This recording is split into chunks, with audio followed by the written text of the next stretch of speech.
নমস্কার বন্ধুরা, welcome back to my channel. শুরু করছি একটি ভিডিও। এই ভিডিওটা আমি করছি, আপনারা বুঝতেই পেরেছেন, হরিশ রানাকে নিয়ে।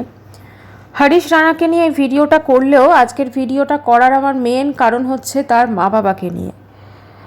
আমরা প্রত্যেকেই জানি যে গাজিয়াবাদের হরিশ রানা, যে 2013-তে তার একটা অ্যাক্সিডেন্ট হয় এবং সে পড়ে যায় 4তলা থেকে। তারপর তার মাথায় প্রচণ্ড চোট আসে এবং সে কোমায় চলে যায়।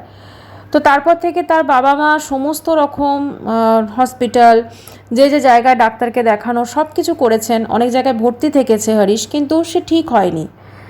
তো সেই জন্য তারা ইচ্ছা মৃত্যুর জন্য অ্যাপিল করেছিল। তা প্রথমে তারা হাইকোর্টে গেছিল, সেখান থেকে ওটা রিজেক্ট হয়ে যায়, তারপরে সুপ্রিম কোর্টে যায় এবং সুপ্রিম কোর্টে আমরা জানি ভেরি রিসেন্ট তার ইচ্ছা মৃত্যুর যে পারমিশন সেটা দেওয়া হয়েছে, কিন্তু সেটা একটা প্রসিডিওরের মাধ্যমে হবে, যেটা এই মুহূর্তে দিল্লির এইমস হাসপাতালে চলছে। এই জিনিসটা সত্যি খুব হৃদয় বিদারক এবং সবথেকে বড় কথা, সেই মা বাবার জন্য, যে মা বাবা তাকে দুনিয়াতে এনেছে, যে মা বাবা তার সঙ্গে তার এই মুহূর্তটা, মানে এইটা হয়ে যাবার পর, ধরুন এই যে অ্যাক্সিডেন্টটা হয়ে যাবার পর তার এই কন্ডিশনে সে মোটামুটি অনেকগুলো বছর, ঠিক আছে, অনেকগুলো বছর, 13 বছর ধরে প্রায় সে, তার মা বাবা তাকে এরকমভাবে সেবা যত্ন করে গেছে, কিন্তু তার আর সত্যি কথা সুস্থ হবার কোনো চান্স নেই। তাকে সারাটা জীবন এইভাবেই থাকতে হবে এবং তার মা বাবা এই যে ডিসিশনটা নিয়েছে সেটা শুধুমাত্র এই কারণে যে তাদেরও বয়স হয়েছে এবং তাদের যাবার পর তাকে আর দেখার মতো, তাকে এরকমভাবে টেক কেয়ার করার মতো কিন্তু কেউ থাকবে না।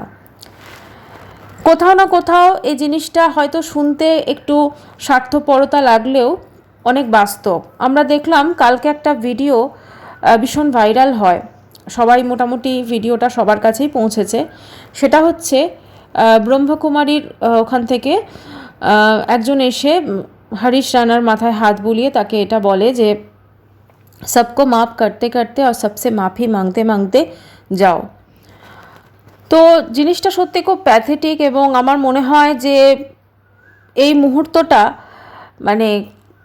সেই সময় যারা ওখানে ছিলেন প্রত্যেকের জন্যই ভীষণ ইমোশনাল ছিল। একটা বাড়ি, একটা যখন ছেলে হয় বা একটা মেয়ে, যে কোনো সন্তান যখন হয়, প্রত্যেকটা মা বাবার অনেক স্বপ্ন থাকে, অনেক কিছু থাকে, কিন্তু কোনো মা বাবাই তার সন্তানের এরকম পরিণতি কখনোই চান না। কিন্তু যে কোনো কারণেই হোক সেটা হয় এবং হওয়ার পর যে সেই মা বাবার কী পরিস্থিতি হয় সেটা আমরা এর মা বাবাকে দেখলে কিন্তু বুঝতে পারছি। আজকে সত্যি কথা বলতে কি, হরিশের মতো ছেলে আরও প্রচুর আছে যারা এরকম করে হয়তো সারাটা জীবন তার মা বাবা তাদেরকে, যেটা উল্টোটা হওয়া উচিত, কিন্তু সেক্ষেত্রে মা বাবাকেই তাদের সমস্ত কিছু করতে হচ্ছে, কারণ তারা হয়তো কেউ কোমায় গেছে বা কেউ প্যারালাইজড হয়ে গেছে, এরকম প্রচুর। সবাই কিন্তু ইচ্ছা মৃত্যুর জন্য অ্যাপিল করে না, তারা ঠিক এইভাবেই হয়তো সময়গুলো পেরিয়ে যায়, কেটে যায়, কারণ মৃত্যু এমন একটা জিনিস, সেটা তো খুব নিশ্চিত, কিন্তু আমরা কেউই সেটাকে আহ্বান করতে পারি না, তাই না, করি না, আমরা চাই না। আজকে এই যে মোমেন্টটা, এই মোমেন্টটা শুধু হরিশ রানার ফ্যামিলির জন্য নয়, তার মা বাবার জন্য নয়, প্রত্যেকটা যারা আমরা এই জিনিসটা সম্পর্কে জানছি, এই জিনিসটা সম্পর্কে শুনছি, প্রত্যেকটা মানুষের কাছে ভীষণ ইমোশনাল। কারণ এই দুনিয়া থেকে কেউ একজন ধীরে ধীরে চলে যাচ্ছে, এই সত্যিটা সত্যি আমরা কেউ মেনে নিতে চাইছি না। যদিও সেই প্রসিডিওরটা খুব সুষ্ঠুভাবে করা হচ্ছে এবং হরিশ রানা এই দুনিয়া থেকে তার আত্মাটা না থাকলেও সে কিন্তু সত্যি কথা বলতে কি আমাদের মধ্যেই থাকবে, কারণ তার অঙ্গ প্রত্যঙ্গগুলো সব ডোনেট করা হবে, তার অঙ্গগুলো। এটা তো অবশ্যই একটা ভালো কাজ, কিন্তু সবথেকে বেশি যেটা স্যালুট তো জানানো, জানি না কি বলা উচিত, কিন্তু তার মা বাবা, তারা যে এই ইচ্ছাটার কথা এই মুহূর্তেও তারা যে ভেবেছেন এবং তারা যে এরকম একটা ডিসিশন নিয়েছেন যেটা আর 5টা মানুষ নিতে পারে না, কারণ এই যে প্রসিডিওরটা তাদের কাছে তো খুব একটা ইজি ছিল না। তারা যে সুপ্রিম কোর্টে, যেখানে ধরুন কেস চলেছে, কেস তো না ঠিক, ওটাকে অ্যাপিল করা হয়েছিল, তো সেখানে প্রচুর প্রচুর ব্যাপার চলেছে এবং সেখানে তাদেরকে বোঝানো, এবং যিনি বিচারক রায় দিয়েছেন তিনিও যখন রায়টা দিয়েছেন তার মানে তিনিও এক প্রকার তার কেঁদে কেঁদেই দিয়েছেন বলা যায়। কারণ সত্যি কথা বলতে কি, কারুর মৃত্যু কেউ অনেক আমরা দেখেছি, অনেকে আছে যারা মৃত্যু যন্ত্রণা মানে সহ্য করতে পারে না, এমন অনেক মানুষ আছে যারা এমন অবস্থা তারা বেঁচে আছে, মানে বেঁচে থাকাটা তার জন্যও যতটা কষ্টকর তার ফ্যামিলির জন্য ততটা কষ্টকর। এটা অনেক ক্ষেত্রে হয়তো এই কথাটা ভীষণ মানে শুনতে হয়তো রূঢ় বাস্তব লাগলেও এটা কিন্তু অনেক বেশি মানে আমাদের জন্য হয়তো অনেক যাদের ক্ষেত্রে হয় এই ঘটনাটা তারাই বলতে পারবেন খুব ভালোভাবে।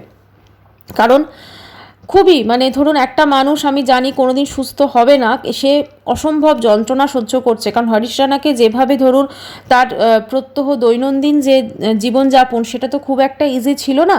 তাকে রাইস টিউবের মাধ্যমে খাওয়ানো হতো, তার মা আমরা প্রত্যেকে দেখছি এখন সেই জিনিসগুলো, তাকে খাওয়ানো হতো, তার সমস্ত কিছু তার মা বাবা সেগুলো করতেন।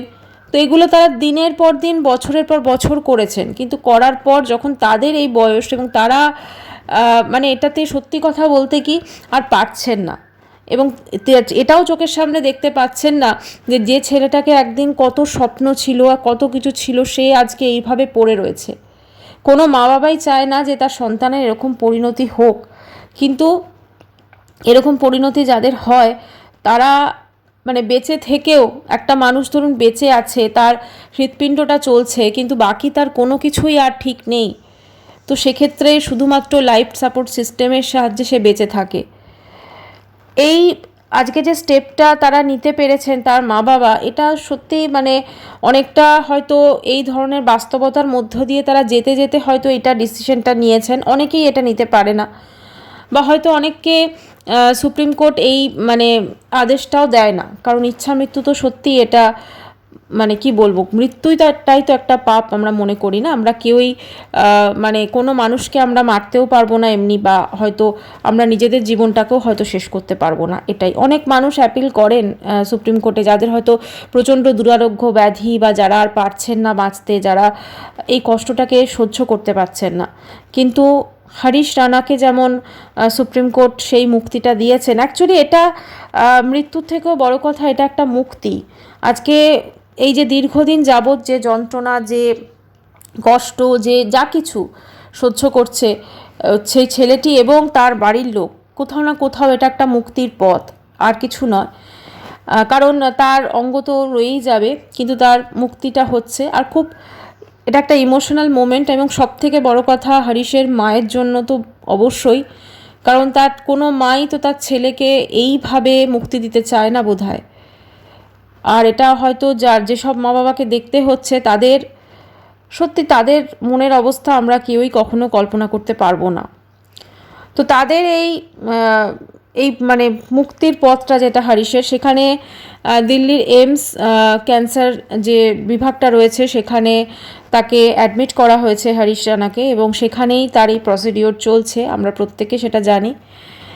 এবং ধীরে ধীরে করে তার একবারে তার সব লাইফ সাপোর্ট সিস্টেমকে সরিয়ে নেওয়া হয়নি, ধীরে ধীরে সরানো হচ্ছে, যাতে সে কোনো রকম যন্ত্রণা না নিয়ে এই দুনিয়াকে বিদায় জানাতে পারে। প্যাথেটিক হলেও এটা বাস্তব এই মুহূর্তে, এবং তার মা বাবার কাছে এই মুহূর্তটা সত্যি একটা অন্যরকম অগ্নি পরীক্ষা, যে তার সন্তানকে এই দুনিয়া থেকে মুক্তি দিচ্ছে, আর তার সঙ্গে তাদের এতদিনকার তার সন্তানের যন্ত্রণা, তাদের যন্ত্রণা, সব কিছু মুক্তির পথ এটা। আজকে একটা এরকম পেশেন্টকে বাঁচিয়ে রাখতে গেলে প্রচুর শুধুমাত্র যে পরিশ্রম, কষ্ট, মেন্টাল স্ট্রেংথ, শুধু সেটা নয়, অনেক অর্থেরও প্রয়োজন হয়। প্রচুর প্রচুর অর্থ লাগে, কারণ সব কিছু এরকমভাবে যদি লাইফ সাপোর্ট সিস্টেমে থাকে, সেখানে মেশিনের মাধ্যমে যদি সব কিছু মানে তাকে বাঁচিয়ে রাখতে হয়, সেখানে প্রচুর অর্থের প্রয়োজন হয়। যাদের টাকা পয়সা খুব কম তারা কিন্তু এই প্রসেসটা মানে দীর্ঘদিন যাবৎ টেনে নিয়ে যেতে পারে না। হরিশের মা বাবা অনেক কষ্ট করেছেন, তাদের বাড়ি বিক্রি করেছেন, তারপর হরিশের বাবা একটা স্যান্ডউইচ বিক্রি করতেন, মানে সেইটা করেও তিনি তার সন্তানের এই ধরনের যে মানে বলা যেতে পারে খরচা চালিয়েছেন, কিন্তু এখন তিনি পারছেন না, সেটা বয়সের ভারে হোক বা দীর্ঘদিন যাবৎ করার জন্য হোক, কোথাও না কোথাও এবার তারা মুক্তি চেয়েছেন। আজকে শুধুমাত্র হরিশের মুক্তি না, তার মা বাবার মুক্তিও অবশ্যই এটা দিয়ে সেইভাবেও চাওয়া হয়েছে, তাই না? শুধুমাত্র যে হরিশকে মুক্তি দেওয়া হচ্ছে এই যন্ত্রণাদায়ক জীবন থেকে তা তো নয়, তার মা বাবাকেও মুক্তির পথ দেখানো হয়েছে। তারা বলা যেতে পারে বুকে পাথর রেখে এই সত্যিটাকে তারা, বাস্তবটাকে তারা মেনে নিয়েছেন। এবং তারা, আমার মনে হয় অনেক মা বাবা এরকম আছেন যারা প্রতিনিয়ত হয়তো মানে এই ধরনের জিনিসের সাথে যাচ্ছেন, কিন্তু তারা কখনোই হয়তো ইচ্ছা মৃত্যুর অ্যাপিল বা এগুলো করার কথা স্বপ্নেও ভাবেন না।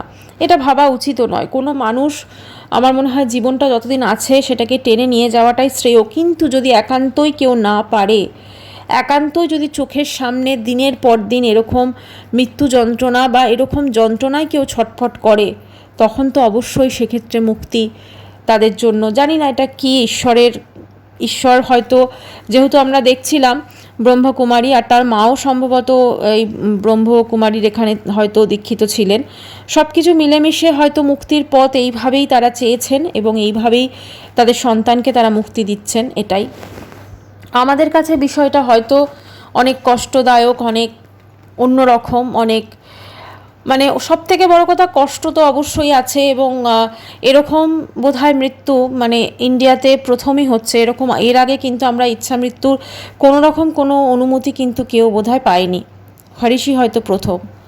আর সেক্ষেত্রে যেহেতু আমরা প্রত্যেকে জানি আমাদের ইন্ডিয়ান কান্ট্রি অনেকটা ইমোশনাল সব দিক থেকে, তো এরকম একটা প্রসেসকে বাস্তবায়িত করতে সত্যি আমার মনে হয় ডাক্তার যারা ওখানে আছেন তাদেরও হয়তো হাত কাঁপছে, কারণ একটা একটা করে লাইফ সাপোর্ট সিস্টেম সরিয়ে নেওয়া এবং একটা মানুষকে মৃত্যুর পথে এগিয়ে দেওয়া বা তাকে মুক্তির পথে এগিয়ে দেওয়া, সেটা সত্যি খুব হৃদয় বিদারক।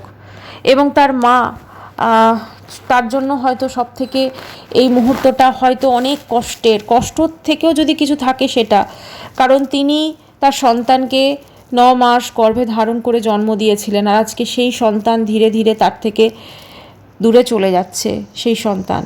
এবং আরও হৃদয় বিদারক যখন তারা এই হরিশকে দিল্লির এমসে যখন তারা অ্যাডমিট করেছেন শেষবারের মতো, তারাও জানেন যে তার হরিশ যখন নিয়ে গেছেন, যে তার হরিশ আর কোনো দিনও আসবে না ফিরে, কোনো দিনও আর সেভাবে আসবে না যেভাবে হয়তো আগে এসেছিল।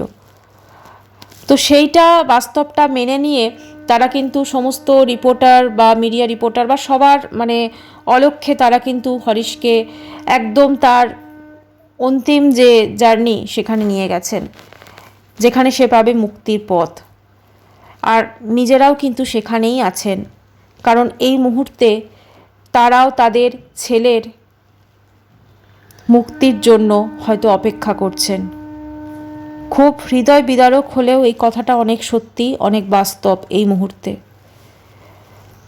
আমরা যখনই দেখছি এই ধরনের ঘটনা, মানে এই ধরনের নিউজ, আমাদেরও খালি মনে হচ্ছে যে এই হরিশ কি এখনও আছে, ও যে চলে যাচ্ছে ছেড়ে। যে বিশেষত ওই যে আমি ভিডিওটা দেখলাম যেখানে ব্রহ্মকুমারী ওরা মানে যে বলছেন ওনারা যে সবকো মাফ করতে করতে আর সবসে মাফি মাংতে মাংতে, মানে জীবনের আমাদের প্রত্যেকের কাছে যদি আমরা কিছু ভুল করে থাকি বা কেউ যদি ভুল করে থাকে সবাইকে ক্ষমা করে দেওয়া, সবাইকে। আরেকটা জিনিস জানেন, এই ধরনের কথা শুনছি আমরা, দেখুন আমাদের এই দুনিয়ায় কত মানুষের মধ্যে কত রেষারেষি, কত হিংসা, কত মারপিট, কত রকম অন্যরকম সমস্ত কিছু দেখি। আচ্ছা, সবার তো মানে শেষটা আমাদের ঠিক এইভাবেই হবে না, মৃত্যু। তাহলে এই যে বেকার এত আমরা ঝগড়াঝাঁটি, একে অপরের জন্য এত হিংসা, এত জেলাসি, এগুলো করে তাহলে কোনো লাভই নেই। আমরা যখন এই দুনিয়া থেকে যাব, আমাদেরও কিন্তু তাহলে আমরাও তো সবাইকে মানে ক্ষমা করে বা হয়তো আমরা সবার থেকে মানে যে ভুলগুলো করেছি ক্ষমা চাইতে চাইতে আমাদের যাব, তাই না? তাই যতদিন বেঁচে আছি, অন্তত জীবনটা আছে, আমরা প্রত্যেকে আসুন না চেষ্টা করি একটু এইগুলো মানে মারপিট বলুন বা ঝগড়াঝাঁটি, হিংসা, দেশ, কারুর ক্ষতি না করা, এগুলো না করে একটু বাঁচতে। তবে এই মুহূর্তে আমরা প্রত্যেকে সবাই একটাই প্রার্থনা করি যে হরিশ যেন শান্তিতে মুক্তি পায় এবং তার পরিবার, তার মা বাবা যেন মানসিকভাবে অনেক বেশি স্ট্রং থাকেন এই মুহূর্তটায়। সবাই খুব ভালো থাকবেন।